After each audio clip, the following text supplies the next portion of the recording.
கிளிகள்னால இந்த குளிர்லாம் இருக்கிற இடத்துல வாழ முடியாது. உதாரணத்துக்கு யூரோப்ல இருக்குல்ல, அந்த குளிர்லலாம் அங்க வாழ முடியாது. ஏன்னா இந்த கிளியோட இன்னொரு ஸ்பெஷாலிட்டி என்னன்னா, இதனால பறக்கலாம் முடியாது. இது வந்து ஒரே இடத்துல தான் இருக்கும். இன்ஃபேக்ட் சொல்ல போனா நைட் நேரத்துல தான் இது வெளியவே வரும். மனுஷங்க வளர்க்குறதுல சின்ன கிளி அப்படின்னா அது வந்து அந்த பசிபிக் பேரட்லெட் தான். ஸோ அதனால அதை வந்து நினைக்கிறாங்க. ஆனால் உண்மையான அளவுப்படி பார்த்தா இந்த பஃப் ஃபேஸ்டு பிக்மி பேரட் தான் வந்து சின்னது. இதோட வெயிட் அப்படின்னு நம்ம பார்த்தோம்னா இந்த காக்கப்போ அது வந்து 2 கிலோலேருந்து 4 கிலோ வரைக்கும் 4 கிலோ வரைக்கும் கிளி எல்லாம் இருக்கு. ப்ரோ நம்ம கிளியை பார்த்ததுல நிறங்கள்னு பார்த்தா பச்சையில பார்த்துருப்போம், சிவப்புல பார்த்துருப்போம்.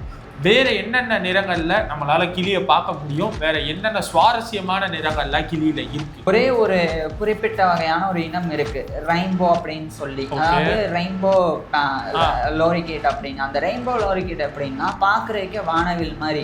தலை வந்து ப்ளூ கலர்ல, நெஞ்சு பகுதி வந்து ஒரு மாதிரி ஆரஞ்சு, ரெட்டிஸ் ஆரஞ்சு, முதுகு பகுதியில் வந்து எல்லோ, எல்லா கலரும் கலந்து பார்க்குறதுக்கே ரொம்ப அழகாக இருக்கும். ஸோ அந்த மாதிரி கலர்ஸ் அப்படின்னு பார்த்தா ரொம்ப வெரைட்டிஸாக இருக்கும். உண்மையிலே நீங்கள் ஆரம்பத்தில் சொன்ன மாதிரி கிளி அப்படின்றது ரொம்ப அழகான ஒரு பறவை தான். மாங்க் பேரக்கிட் அப்படின்னு ஒன்று இருக்குது. அது வந்து கூட்டமாக சேர்ந்து கூடு கட்டும்.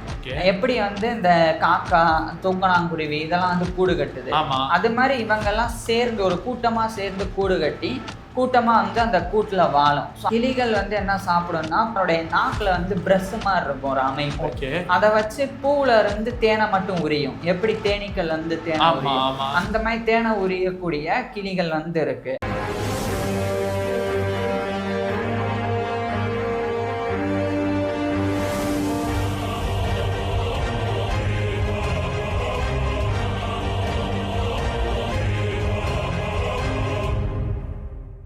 போன சீரீஸ்ல மரங்கொத்தி பறவையோட சுவாரஸ்யமான விஷயங்கள், மரங்கொத்தி பறவைகள்ல இவ்வளோ வகை இருக்கா அப்படின்ற ஒரு ஆச்சரியம், அற்புதம் அவ்வளோ இருந்துச்சு. ஏன்னா மரங்கொத்தி பறவையில அதே மாதிரி மரங்கொத்தி பறவை எங்க வாழும், எப்படி வாழும், என்ன சாப்பிடும், இந்த மாதிரி பல சுவாரஸ்யமான விஷயங்கள், இதுக்கான பதில் எல்லாமே போன சீரீஸ்ல இருந்துச்சு. பார்க்காதவங்க போய் பார்த்துருங்க.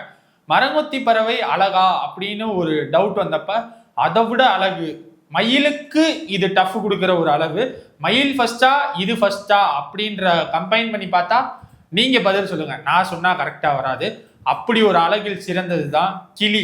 மதுரை மீனாட்சி அம்மன் கோயில்ல கையில இருக்கிற ஒரு வாகனம் கிடையாது, ஒரு பறவை வந்து கிளி. அந்த கிளியில நான் பார்த்தது பச்சை சிவப்பு கலர்ல இருக்கு. ஸோ அது மாதிரி கிளியை பத்தின சீரீஸ் இதுதான். சுவாரஸ்யமான விஷயங்கள் கண்டிப்பா இருக்கும். இந்த வீடியோல இந்த சீரீஸ்ல ஃபுல்லா கிளியை பத்தி தான் பார்க்க போறோம். ப்ரோ ஃபர்ஸ்ட் கிளிகள்ல எத்தனை வகைகள் ப்ரோ இருக்கு?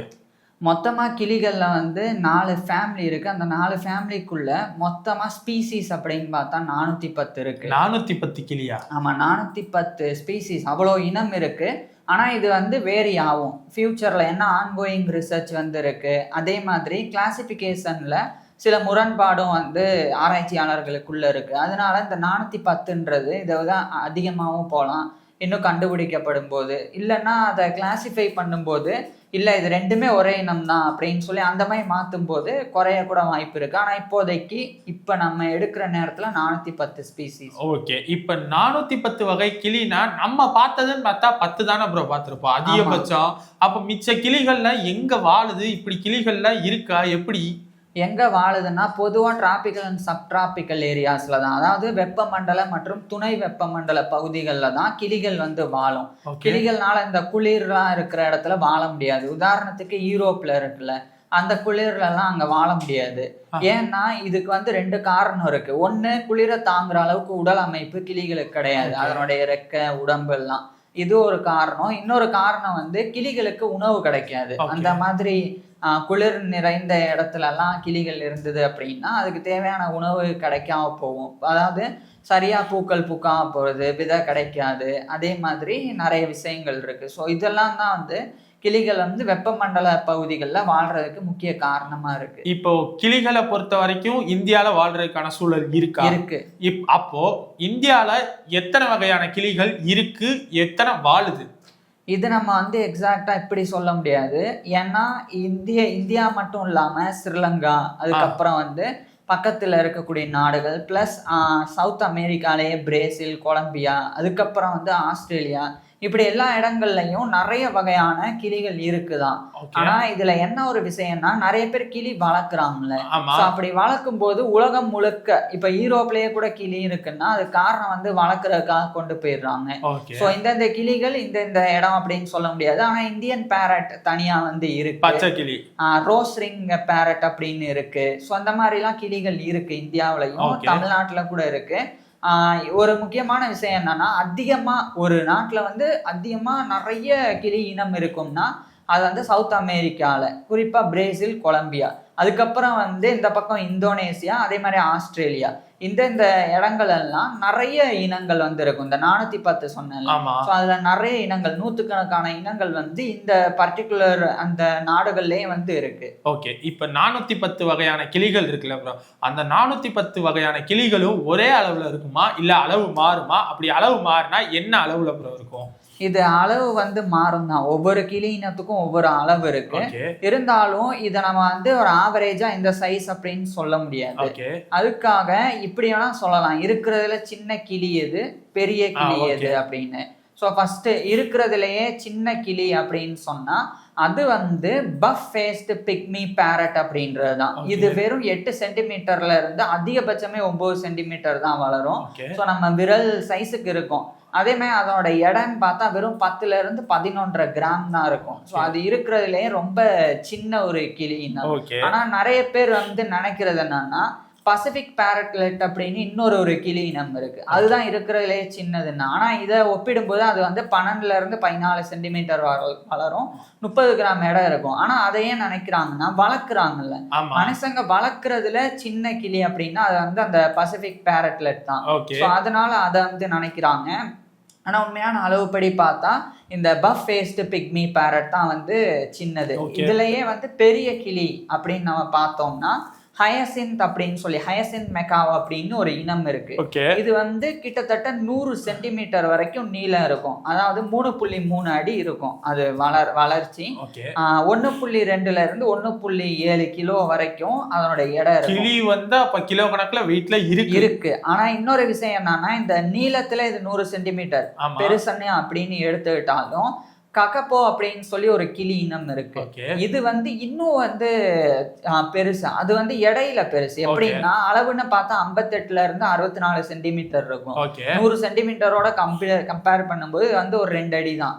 ஆனா இதோட வெயிட் அப்படின்னு நம்ம பார்த்தோம்னா, இந்த கக்கப்போ அது வந்து 2 கிலோல இருந்து 4 கிலோ வரைக்கும், 4 கிலோ வரைக்கும் கிளி எல்லாம் இருக்கு. 4 கிலோ வரைக்கும் இருக்கு. இந்த கிளியோட இன்னொரு ஸ்பெஷாலிட்டி என்னன்னா, இதனால பறக்கலாம் முடியாது. இது வந்து ஒரே இடத்துலதான் இருக்கும். இன்ஃபேக்ட் சொல்ல போனா நைட் நேரத்துலதான் இது வெளியவே வரும். தங்குறது வந்து இந்த பாறை இடுக்குல, அதே மாதிரி மர வேர்லாம் இருக்கும்ல அதோட பொந்து, ஸோ அங்கதான் தங்கும். இது மரத்துக்கு மேலவே போகாது. அந்த மாதிரி ஒரு கிளி இனம் வந்து இது.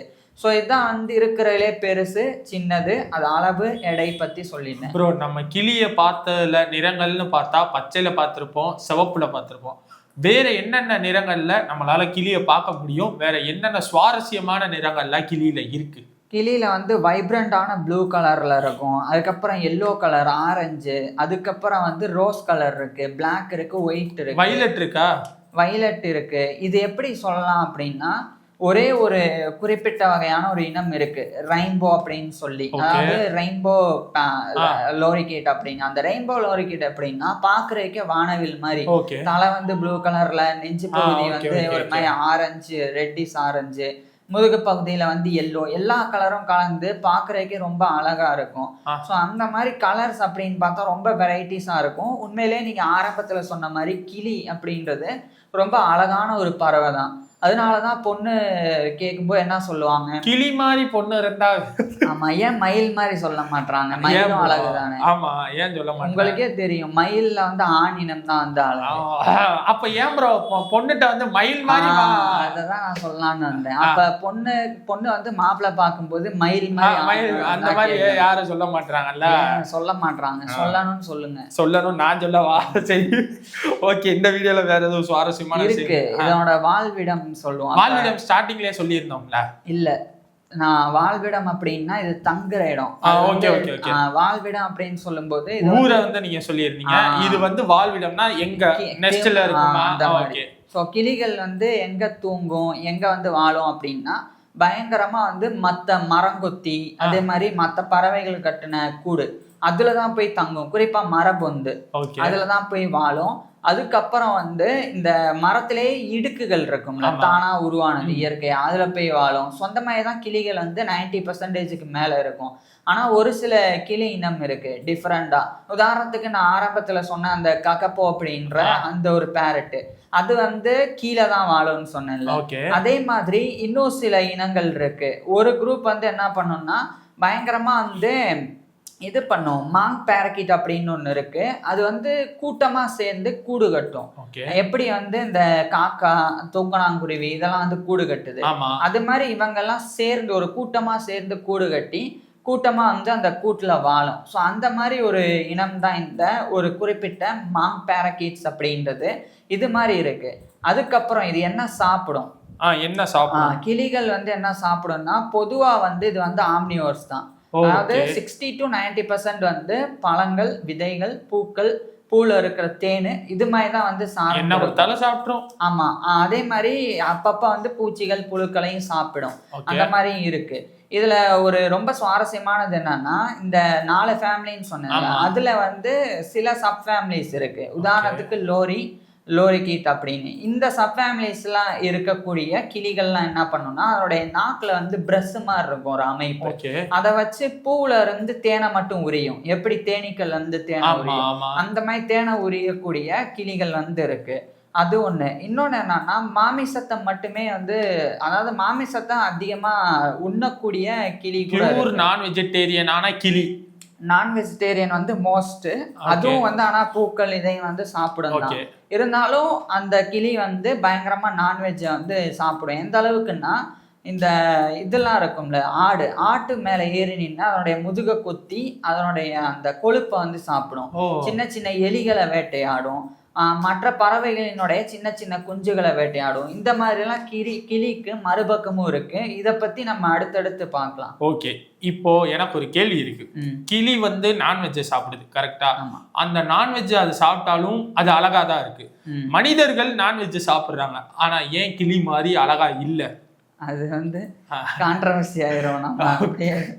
ஓகே, இந்த வீடியோல கான்ட்ரவர்சி ஆயிரும் அப்படின்னு சொல்றாங்க. ஓகே, என்ன ஏதோ கேள்வி கேட்க போறேன்னு சொன்னீங்க. அதான் அந்த கிளி பொண்ணுங்க கிளி மாதிரி மயில் மாதிரி கேட்கறது இல்ல.